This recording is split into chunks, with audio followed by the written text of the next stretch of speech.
1000개가 넘는 많은 댓글들 너무너무 감사드립니다. 덕분에 힘을 낼 수 있었던 것 같아요. 여러분들의 말씀을 읽어보면서 저의 어리석음을 반성도 많이 하고 많은 걸 느꼈습니다. 그 글을 쓴 게 제가 집을 나온 뒤 5, 6일 후에 쓴 거니 저한테는 그 일이 있고 난 뒤 일주일 정도 시간이 흐른 뒤였습니다. 그 시간들이 왜 그렇게 길게 느껴졌는지.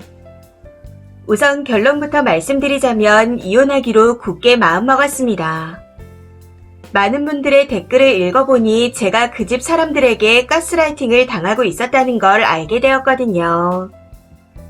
연애 때 저를 많이 아껴주며 제 위주로 생각해주는 행동과 개념참 발언들, 그리고 언제까지나 무조건 제 편이라는 약속들을 굳게 믿고 고든 성품이라 생각했었나 봅니다.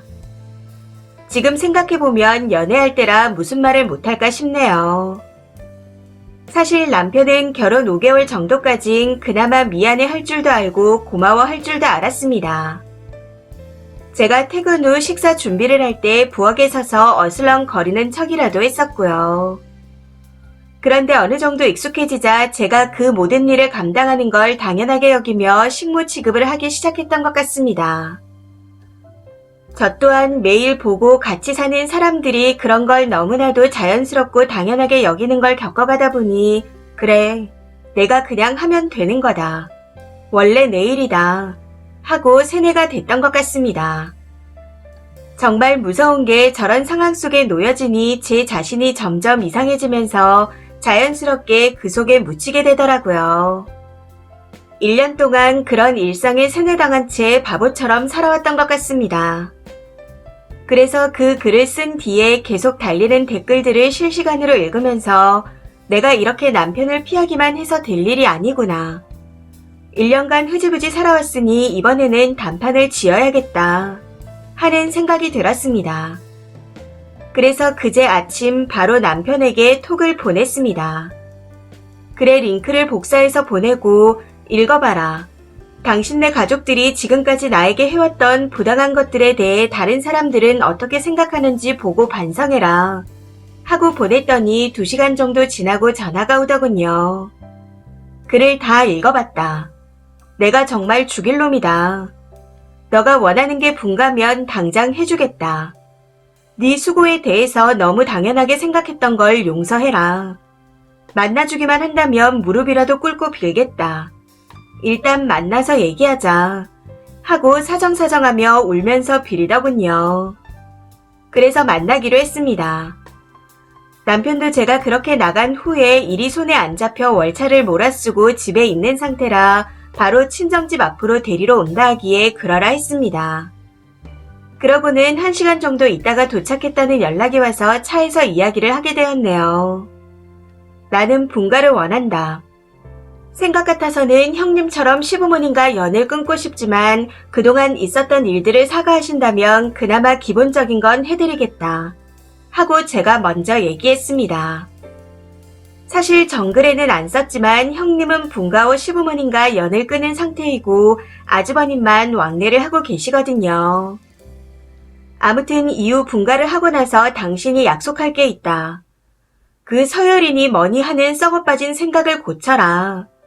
만약 분가에서도 그렇게 권위적 가부장적으로 군다면 당신이랑은 못 산다. 하고 말했습니다. 그랬더니 당연히 뭐든 다 해주겠다 하기에 어느 정도 결론이 나는가 싶었는데 갑자기 시동을 걸고 어디론가 출발하는 겁니다. 어디 가냐 물었더니 그냥 갈 데가 있다는 말만 하는데 봤더니 지네 집에 가는 길이더라고요. 너무 황당하고 어이가 없어. 왜 나를 그 집에 데려가냐. 난 아직 들어간다 말 안 했다. 지금 상태로 시부모님 얼굴 보기 싫다. 지금 뭐 하는 짓이냐. 하고 따져 물었더니 엄마 아빠가 너 만나면 집으로 데리고 오라 하셨다. 말하면 네가 안 갈 것 같아서 이렇게 데려가는 거다. 하고 말하는 겁니다. 그때 마마보이는 어쩔 수 없다는 걸 다시 한번 느끼게 되었죠. 좋은 쪽으로 해결해 보려고 생각한 제가 병신이었다는 생각과 함께요. 아무튼 남편의 어이없는 행동에 오히려 더 냉정해지고 독해져야겠다 싶더라고요. 이 사람이랑은 도저히 안 되겠구나. 아무리 고쳐보려 해도 틀려 빠진 인간이구나. 좀 전의 말들은 이혼을 피하기 위한 마지막 사탕 발림이구나. 하고 생각하며 이참에 모든 걸 다 정리하고 시부모님한테도 할 말은 하고 나오자 싶어 남편과 함께 시댁으로 갔습니다. 그런데 집에 들어섰더니 남편이 말릴 새도 없이 시부모님 두 분이서 다짜고짜 야, 이 버르장머리 없는 년아. 네 부모가 그렇게 가르치더냐. 어디 시부모가 살림 좀 시켰다고 유부녀가 집을 나가냐. 그래 그렇게 나가니 속이 시원하더냐. 내 아들 이혼남 만들려고 작정했냐. 하며 고래고래 소리를 지르는 겁니다. 그래서 저도 눈을 똑바로 뜨고 말했습니다. 어머님 아들을 이혼남 만드는 건 제가 아니라 어머님이다. 어머님 아버님도 다 알면서 왜 부정하려 하냐. 왜 다 제 탓으로 돌리시냐. 하고요. 그런데 그 순간 눈에 번쩍하고 불빛이 스쳐 지나가는 게 보였습니다. 정신을 차리고 보니 시어머니가 제 뺨을 때리고 씩씩거리고 있더라고요. 살면서 뺨을 맞아본 게 그때가 처음이었는데 번개가 번쩍한다는 게 어떤 건지 실감하게 되었습니다. 이런 상황은 꿈에도 생각하지 못했던 일이었기에 잠시 정신이 나간 듯 멍하니 서 있다가 저도 바로 옆에 있던 남편의 뺨을 똑같이 쳐버렸습니다. 무슨 정신이었는지 모르겠지만 저도 모르게 손이 먼저 나갔던 것 같아요.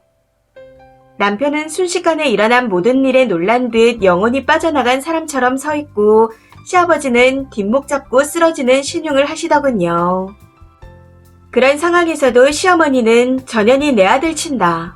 시어미도 한번 쳐봐라. 하며 바락바락 악을 쓰셨고요. 그렇게 난리가 난 새 인간들을 보며 그냥 여기서 끝이다 하는 생각에 이 쓰레기 집구석에 종년 같은 나 없으면 누가 밥하고 살림하나 보자. 반성하는 것 같아서 이혼은 안 하고 잘 살아보려고 했는데 도저히 안 되겠다. 오늘 네가 정말 어쩔 수 없는 꼴통이라는 걸 알았다. 사람들이 그러더라. 근본적인 건 바뀌지 않는다고. 네가 딱 그 짝이다. 지금까지 너 하나 믿고 1년 동안 세뇌당해 살아온 내가 한심하다. 이렇게 말하고는 그 집에서 나와버렸습니다. 제가 나온 후에야 정신을 차린 건지 남편이 저를 붙잡으러 따라 나오더군요. 제 팔을 잡는 남편을 뿌리치며 따라오면 경찰을 부른다 하고 그대로 친정으로 와버렸습니다. 그 아수라장에서도 시부모가 했던 말과 행동, 제가 했던 말들 어느 것 하나 빠짐없이 다 기억이 나네요. 이건 앞으로도 영원히 잊히지 않을 것 같습니다. 집으로 오는 택시 안에서 왜 그렇게 눈물이 나던지. 이제 다 끝났다는 해방감 때문이었을까요? 아니면 저런 놈을 남편이라고 믿고 살아온 내가 한심해서? 그도 아니면 지난 1년 동안 세뇌당하며 돈 벌어주는 종년으로 살아온 날들이 억울해서일까요?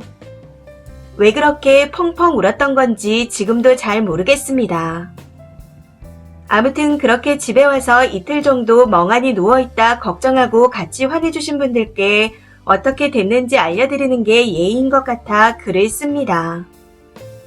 결국 남편 놈도 결혼 생활을 더 이어나가는 건 도저히 아니다 싶었던 건지 이혼 의사를 전해오더군요. 해서 내일 만나 이혼 서류를 작성하기로 했고 서류를 작성하고 난 후에는 회사에 휴직계를 내려갈 예정입니다. 같은 회사에서 얼굴 마주치는 것도 끔찍할 것 같아 이직할 회사를 찾아봐야 할 것 같아서요. 그리고 돌아오는 주말에는 제가 시집갈 때 그 집에 사갔던 가구와 가전 제품들을 싹 다 가져올 생각입니다. 결혼 당시 집은 안 해줬지만 다이아 세트로 예물해줬다 생색내며 예단비를 2천만 원 받으시고 600 돌려주신 분이 혼수를 요구하시더라고요. 해서 신혼방 가구들과 침대, 컴퓨터 등을 싹 다 바꿨고 시부모 냉장고와 TV, 침대까지 새로 해드렸거든요. 가서 다이아 세트와 바꿔올 예정입니다. 협의 이혼 안 해주면 소송까지 갈 생각이고요. 남편 놈을 만나기 전에 전화통화를 하면서 지금까지 시댁 식구들과 남편이 저한테 한 행동들을 녹취로 남겨놓아 걱정은 되지 않네요. 이제 정신을 차리고 다시 잘 살아볼 겁니다.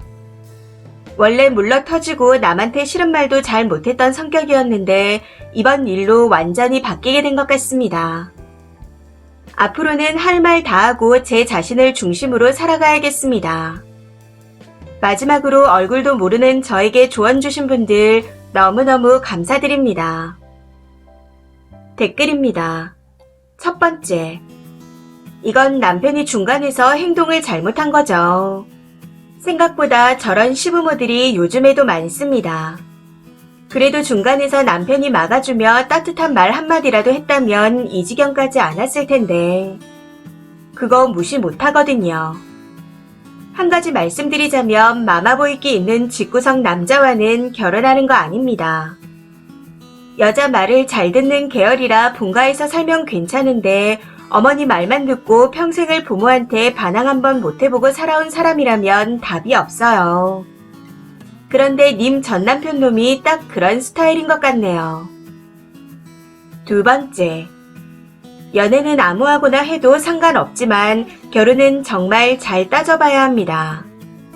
재산이나 인맥뿐만 아니라 결혼할 사람의 부모를 잘 보면 내 배우자의 미래 모습이 보이니 천천히 잘 따져서 결혼해야 합니다.